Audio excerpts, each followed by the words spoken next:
Hi, and welcome to a quick intro to ScrollMagic. In this video I'll show you how to set up a simple HTML page with the pinned effect while scrolling. We'll start off by creating a basic folder structure to contain our project.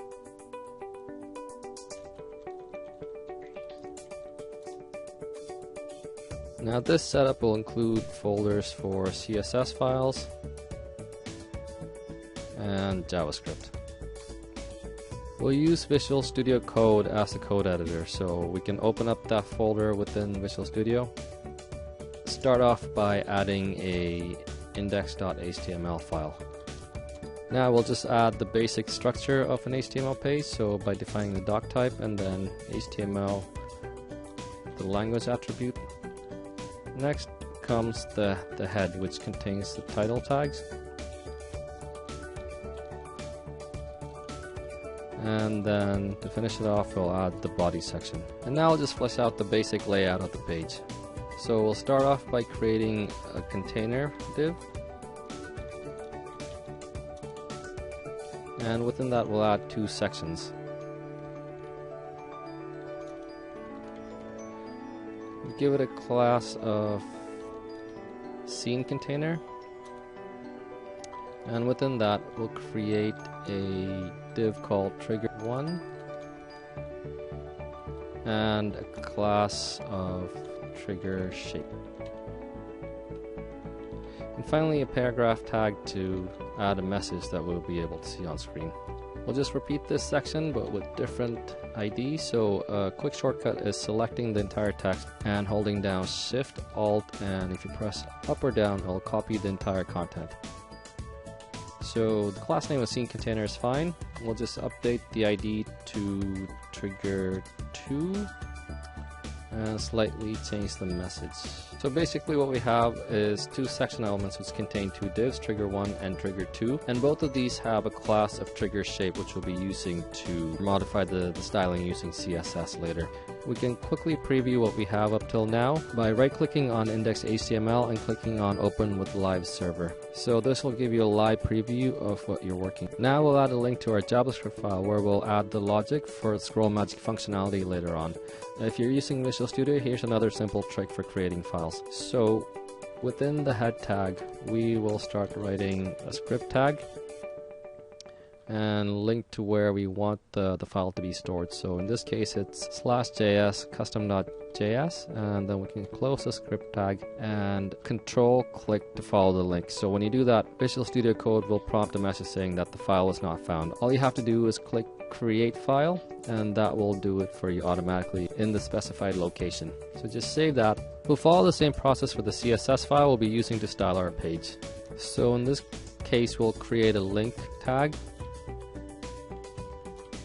and link to where we want it to be, so CSS / the name of the file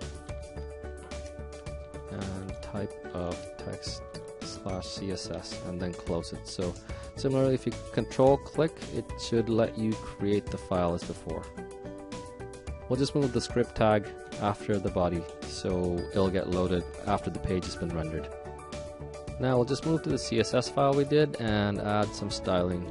Set the height of the page, or actually the container, to 2500 pixels, just so we have a fair playing ground to try out the scrolling effect. And a border, 1 pic solid black, and a background image. I will put the link to the image either in the description, or there's a GitHub repo which has the final project files which will contain the background image. If not, you can just use a gradient which will work in conjunction with the image, but for our purposes right now it should be adequate.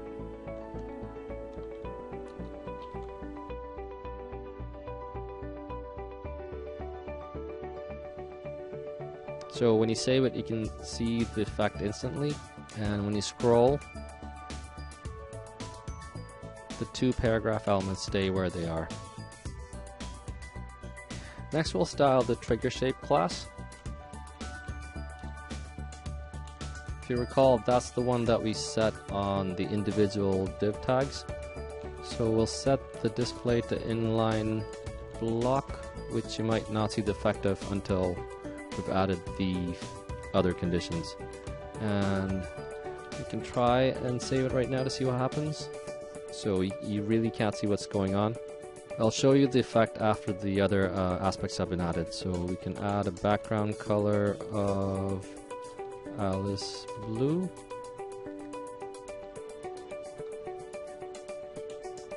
So now, if you comment out display inline block, you can see that the element stretches across the whole width of the container. Set the position to relative, so we can space out the items from its original position. So a bit towards the center of the page. If I can type percentage.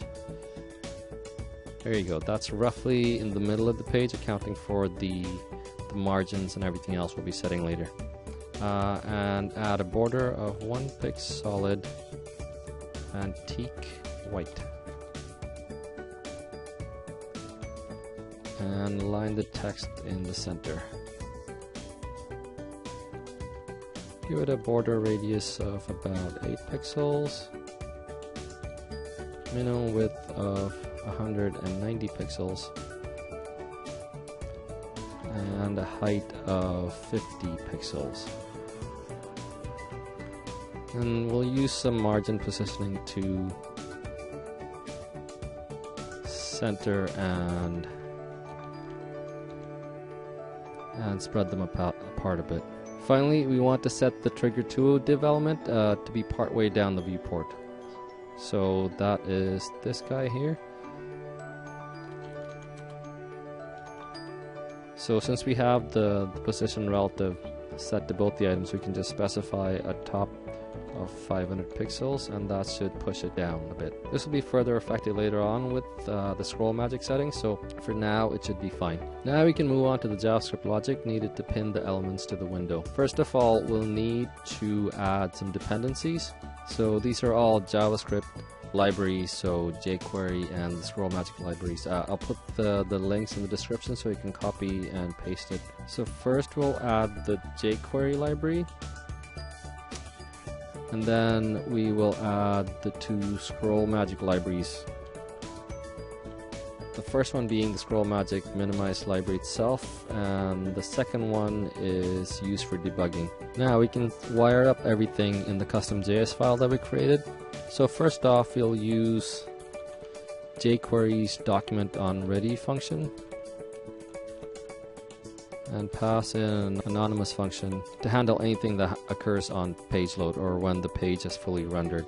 So within here is where we'll be adding the ScrollMagic logic. So the way ScrollMagic works is on the principle of a controller that maintains a scroll container, and the container usually is the browser window. And within this scroll container, there will be a scene which defines what occurs at a certain scroll position. So say you scroll down to a midpoint or until you've hit this div. So the scene will define what will happen at that point. So we'll be using the 2 scenes that we set up, which is, we'll be referring to trigger 1 and trigger 2. That'll be the ones that'll be used in the scene. So the way you set up a controller is we'll set up a variable and then create a new instance of ScrollMagic controller.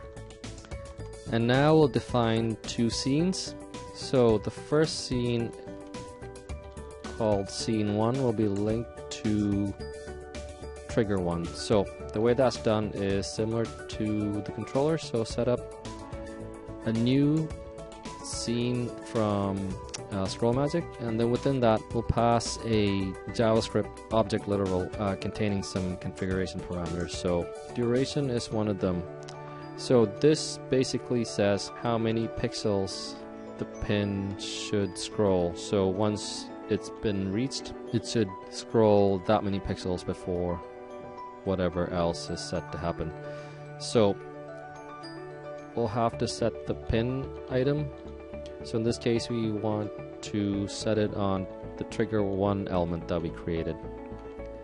So close that, and then we'll repeat the same with the trigger 2 element.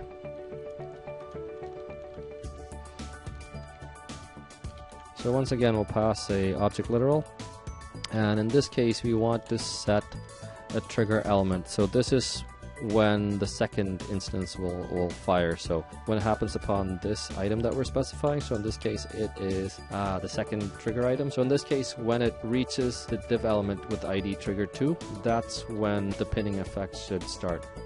And then once again we'll set the duration. So I played around with these variables before, so I know how it will work on a typical full AC screen. And once that's done, we will set the pin on the item itself. So in this case it is trigger 2.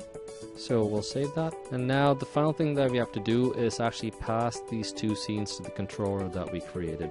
So these two scenes will be monitored by this controller, so that's not going to happen until we actually set it up that way. So using the variable and calling the add scene function, you can add the scenes that we set up. So scene 1, scene 2. And there you go. So once that's been done, you can see that the other item has moved a bit down on the screen. So if we scroll down, you can see that the first box is scrolling along with this. So once that's past 500 pixels, that will remain where it's reached, and then the second item will start to take effect. So once the viewport has hit the div ID of trigger 2, that will start scrolling as well. It's hard to see right now.